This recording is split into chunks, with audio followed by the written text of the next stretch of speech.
ఈ రోజే డౌన్లోడ్ చేయండి. మీ ఫేవరెట్ షోస్ చూడండి. మీ స్వామివారు చెప్పారని కట్టిన మాలను నువ్వు అలంకరించుకుని తర్వాత శ్రీవారికి పంపిస్తున్నావా? మరి స్వామి మాటను పళ్ళు పోనిస్తానా చిలకమ్మా? నువ్వు దేవుడు గీసిన గీతని దాటని మహాభక్తురాలివి గోదా. నువ్వు నా స్నేహితురాలి అవ్వడం చాలా సంతోషం. నాకు చిలకమ్మ స్నేహం దొరకడం చాలా సంతోషం. గోదా గోదా, ఏమైంది తండ్రి గారు? నువ్వు చేస్తున్నదేంటి? దేవుడికి అలంకరించాల్సిన మాలని నువ్వు వేసుకుని ఇస్తున్నావా? ఏదో పొరపాటున నీ కురులు మాలలో వస్తున్నాయనుకున్నాను, కానీ నువ్వే కావాలని ఈ పాపం చేస్తున్నావని అనుకోలేదు. నేను చేస్తుంది పాపం కాదు తండ్రి గారు. ఆ స్వామి నాకు చెప్పిందే చేస్తున్నాను. చాలిక ఆపు. తెలియక చేసిందే తప్పు అంటుంటే తెలిసే చేస్తున్నానంటున్నావా? ఇక స్వామికి నువ్వు మాల కట్టక్కర్లేదు.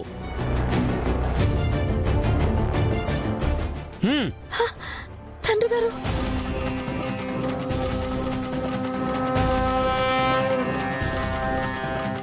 ఏమిటిది తండ్రి గారు? ఇక ఈ పాపం వద్దు అంటున్నాను. ఇక నుంచి నేనే స్వామివారికి మాల కట్టి తీసుకెళ్లి అలంకరిస్తాను.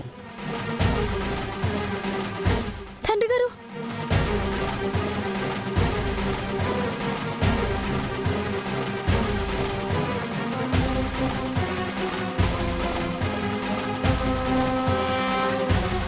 నువ్వు మాలను కట్టి నువ్వు ధరించాకే నాకు పంపించాలి.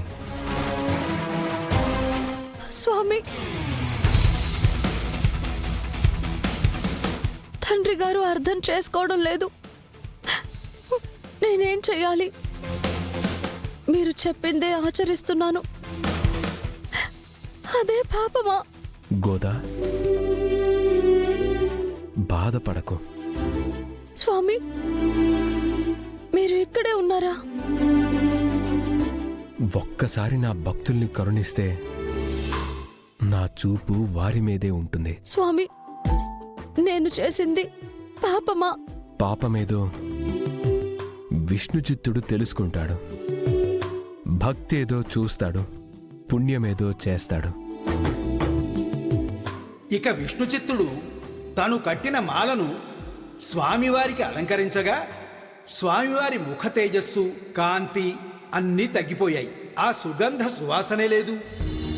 అది చూసి కన్నీళ్లు పెట్టుకున్న విష్ణుచిత్తుడు దీనికంతటికీ తన కుమార్తె తప్పిదమే కారణమని చాలా బాధపడసాగాడు. అప్పుడు స్వామివారు విష్ణుచిత్తుడితో అదేమీ లేదని, తాను చెప్పినదే గోదా చేసిందని, తనకు గోదాదేవి ధరించిన మాలే కావాలని ఆదేశిస్తాడు. అప్పుడు విష్ణుచిత్తుడు తాను ఎంత తప్పు చేశానో తెలుసుకుని క్షమించమని స్వామిని వేడుకుని తిరిగి గోదాదేవి చేతే మాలను కట్టించి గోదామాలను ధరించిన పిమ్మట స్వామివారికి అలంకరించడం చేయసాగాడు. గోదాదేవితో పాటు స్వామివారల సంతోషం ఇలా కొనసాగుతూ ఉంది.